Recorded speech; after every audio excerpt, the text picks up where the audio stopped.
Déjà, je vous remercie de m'accueillir. Je remercie donc Christophe de me donner cette chance, en fait, de pouvoir un peu parler du Tai Chi Chuan. C'est vrai que c'est une pratique qui est assez méconnue, qu'on confond avec beaucoup de choses, et où on met beaucoup de choses aussi. Donc, je suis vraiment contente de pouvoir partager ma pratique avec vous. Et déjà, donc, je vais me présenter. Je m'appelle Delphine Huy, je suis enseignante de Tai Chi, de Qigong, mais aussi d'arts martiaux chinois. Je vous dirai tout ça en détail. J'enseigne le Tai Chi à Sète et Ballaruc-le-Vieux, et dans le cadre de l'association Wu Wei, dont le président se trouve juste là, c'est Olivier. Voilà. Donc je pratique depuis 2004, ça fait une vingtaine d'années, et je l'enseigne depuis 14 ans à peu près. Alors pour parler du Tai Chi Chuan, je suis obligée de revenir à la cosmologie chinoise, en fait, la vision du monde à la chinoise, parce que sinon vous ne comprendrez pas ce que c'est que le Tai Chi Chuan.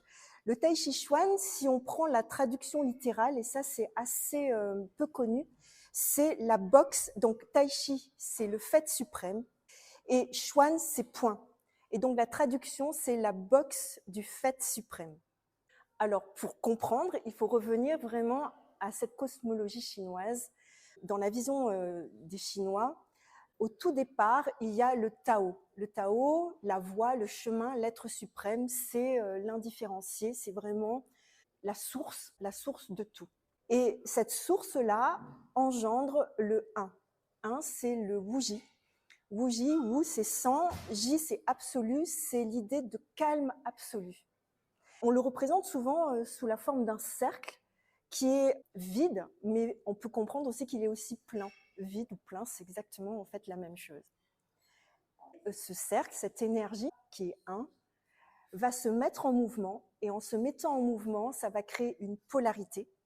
C'est tout le truc de cycle du yin et du yang, et ça s'appelle le taiji. Le taiji, en fait, c'est le fait suprême, parce qu'une fois que ces deux polarités se mettent en formation et en mouvement, elles vont créer tout l'ensemble de la création, tous les milliers d'êtres vivants, etc. On peut l'assimiler un peu à la division cellulaire. X, Y se rencontrent, bam, ça fait 1, et ça commence à faire 2, 4, 8, 16, 32. Si vous connaissez, si vous avez fait un peu de biologie, en fait, on est vraiment sur ça. Et ça va engendrer un être. Et là, l'idée, c'est vraiment que ça va engendrer tous les êtres. Et c'est pour ça qu'on dit fait suprême, parce que le fait, c'est la voûte qui soutient l'ensemble de la vie et de la création. On est vraiment dans quelque chose de très spirituel, mais vous allez comprendre que c'est spirituel, mais c'est aussi incarné. Donc, on a le Tai Chi, qui est ce fait suprême, qui est le mouvement de cet état de calme absolu. Et ensuite, il y a ce fameux Qi dont on parle, l'énergie vitale, qui est en fait la manifestation du Tao à l'intérieur de chacun de nous, à l'intérieur de chacune de nos incarnations. Alors finalement, le Tai Chi Chuan, qu'est-ce que ça pourrait être? Eh bien, ça pourrait être une pratique qui permet de se reconnecter à cette unité originale du calme absolu, puissamment calme, pour laisser émerger à travers le mouvement, donc ce sont des mouvements codifiés, ce fameux yin-yang, et incarner cette vie dans laquelle nous sommes. Et derrière, donc, pour se reconnecter à cette unité, l'idée, c'est vraiment de développer une relation à soi, une qualité de relation à soi, de façon à être vraiment dans cette paix intérieure, d'être vraiment dans cet état de calme d'où tout peut émerger, mais forcément en équilibre de soi, on ne peut que créer un geste juste. Le geste juste, ce n'est rien d'autre qu'un geste qu'on crée en équilibre de soi, c'est-à-dire on est tellement calme qu'on ne peut pas créer de guerre, qu'on ne peut pas créer de division, etc. Et qu'on ne peut pas ni se blesser, donc ni blesser l'autre. Le Tai Chi Chuan, en le pratiquant, donc c'est développer cette relation à soi, et derrière, c'est également entretenir cette énergie vitale qui nous soutient, qui est ce fameux Qi, et qui est cette manifestation du Tao. Alors, dans la définition du Tai Chi Chuan, on dit que c'est un art martial. Oui, c'est vrai que c'est un art martial. Mais alors attention, le problème c'est que souvent les arts martiaux sont associés à combat. Et ça n'a rien à voir avec le combat, puisque je viens de vous dire que l'idée, c'est d'être dans un tel état de calme que si vous êtes calme, a priori, vous ne pouvez pas générer de guerre. C'est une erreur fondamentale pour moi de croire que les arts martiaux, c'est du combat, parce que c'est absolument tout le contraire. C'est vraiment d'aller chercher cette paix intérieure à l'intérieur de soi et de pouvoir vraiment être en tel amour de soi-même, dans une telle qualité d'être avec soi, que cette qualité d'être, on peut l'incarner et aussi la diffuser avec les autres.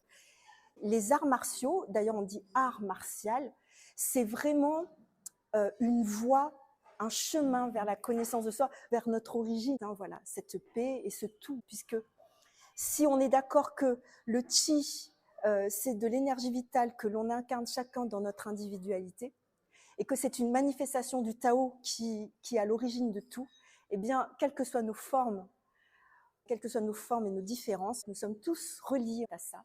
Et c'est ça qui fait cette unité aussi entre nous. Si on la fait à l'intérieur de nous, on est forcément reliés aussi aux autres avec ça. Par contre, effectivement, on va vous parler d'application martiale. L'application martiale, je préfère dire intention martiale. Parce que pour qu'il y ait un mouvement, il faut qu'il y ait une intention. Et à partir de l'intention, qu'on appelle en chinois le yi, ça permet de créer ce mouvement qui va faire qu'on va commencer faire le mouvement et ces cycles de transformation yin-yang. Et quel que soit ce qu'on fait, on a toujours une intention qui est différente de la volonté. La volonté, elle est focus sur un objectif. C'est, je vais montrer, ça fait... Le yi, c'est ouvert. C'est-à-dire que quelque part, on pose une intention et dans l'absolu, en fait, c'est faire confiance à toutes ces possibilités qui sont là et laisser juste être assez aligné pour pouvoir recevoir ça et être quelque part au service de ce fameux Tao que nous incarnons quelque part à travers l'énergie vitale. Alors, de façon plus concrète, la pratique du Tai Chi Chuan, ça commence en fait comme ça. On plante une graine, ça c'est le premier cours. On plante une graine et au fur et à mesure qu'on va commencer à pratiquer, eh bien, vous allez créer des racines. C'est vraiment l'image de l'arbre. Donc, on crée un ancrage. Parce qu'on est ancré, on peut s'élever, donc être dans cette verticalité, donc pousser entre terre et ciel. C'est dans la cosmologie chinoise, c'est l'homme debout entre terre et ciel, entre ces deux éléments, parfaitement équilibrés, parce que l'idée, c'est pas d'être ni trop écrasé, sinon on est trop lourd, ni trop flottant. Donc l'idée, c'est vraiment d'être parfaitement aligné sur cet axe. Et l'axe, qu'est-ce que c'est? C'est ici et maintenant. Ici, parce que ici, un axe, c'est ici, c'est à cet endroit-là, dans l'espace. Et maintenant, c'est dans le temps, c'est maintenant.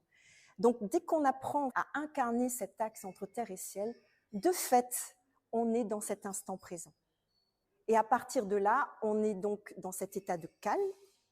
Et dans cet état de calme, on crée avec l'intention un mouvement qui est juste. Et toute la pratique consiste à apprendre ça. Donc, à désapprendre à bouger avec les bras, parce que souvent, c'est ce qu'on fait. Et souvent, parce qu'on manque d'ancrage, on a tendance à s'attacher aux choses, à s'attacher aux gens, parce qu'on n'est pas nous-mêmes assez ancrés, donc on est en développement horizontal. Mais dès qu'on commence à avoir un ancrage sur la verticale, on se tient tout seul et on ne s'attache plus ni aux gens, ni aux choses.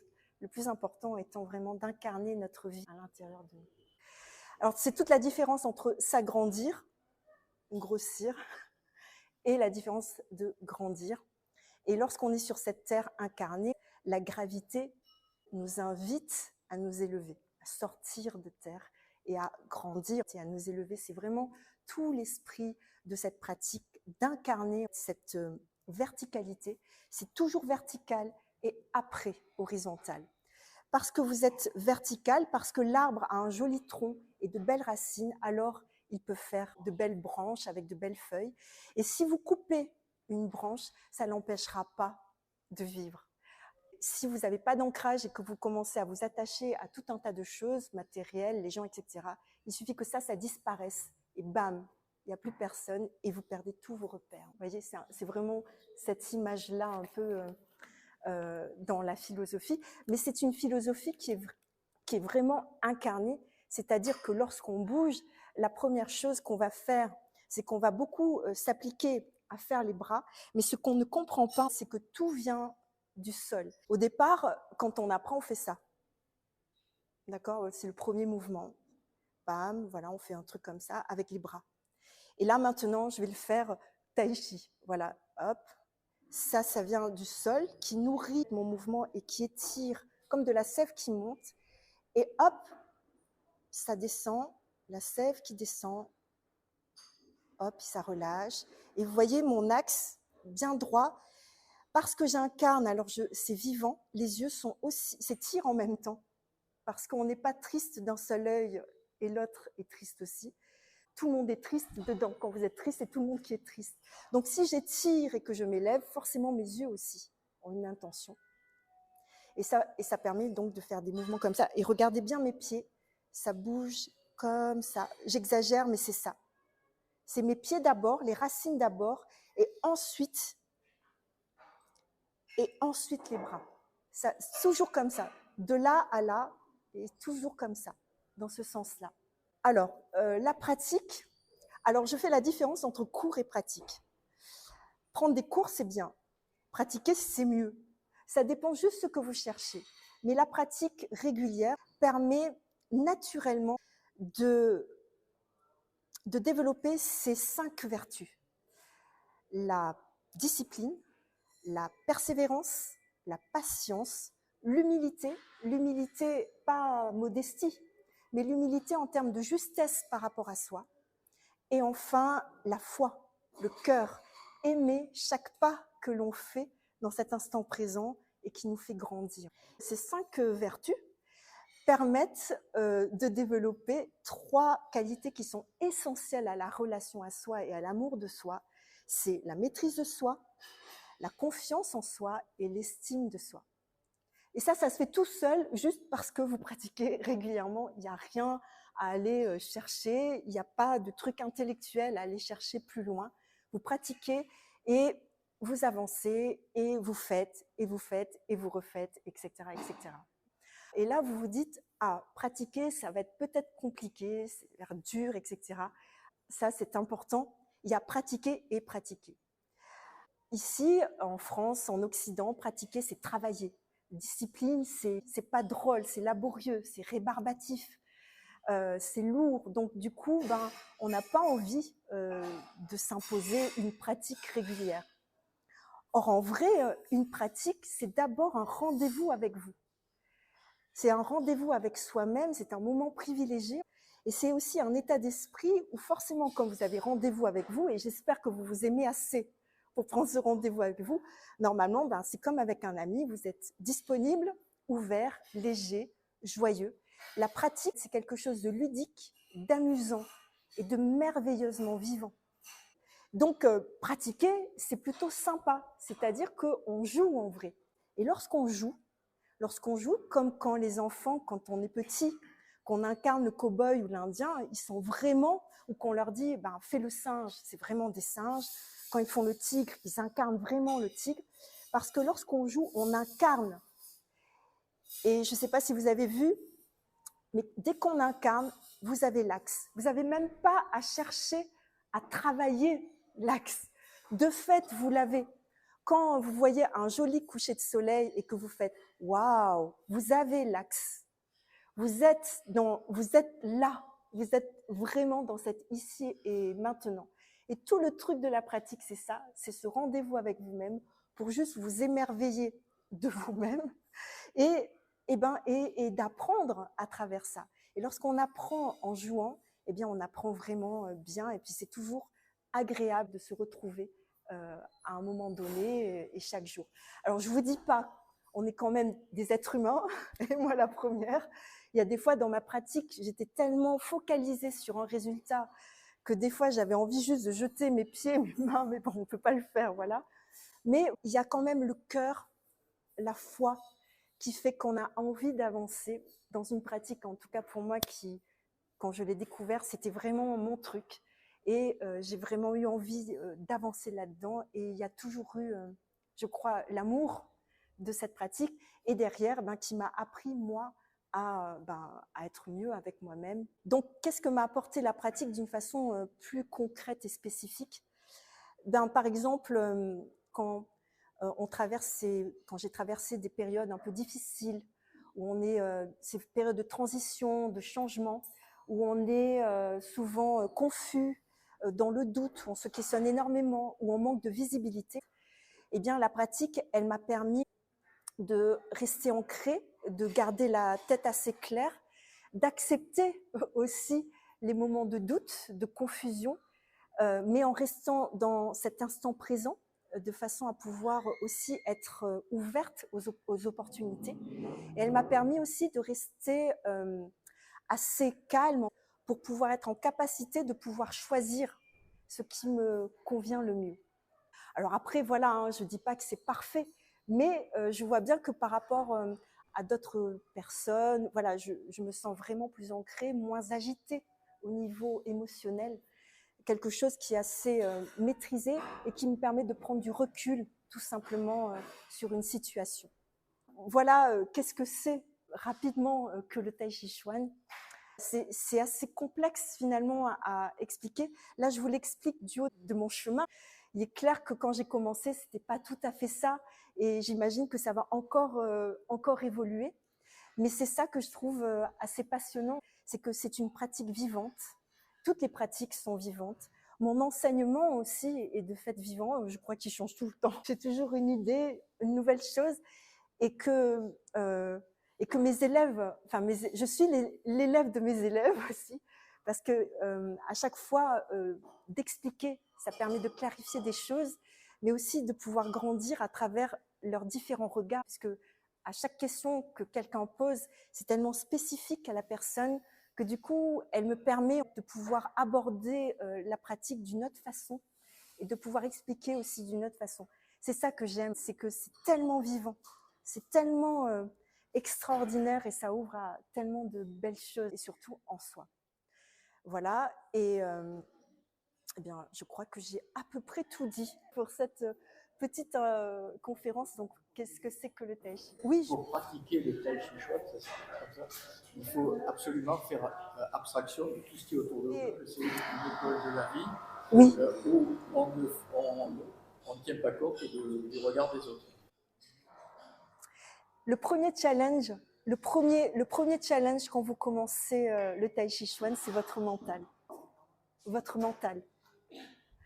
Parce qu'il va être là et il va vous dire « Ah non, mais ça, c'est pas bien. » Et il va vous dire « Ah non, mais c'est pas comme ça. » Et il va vous prendre la tête comme ça.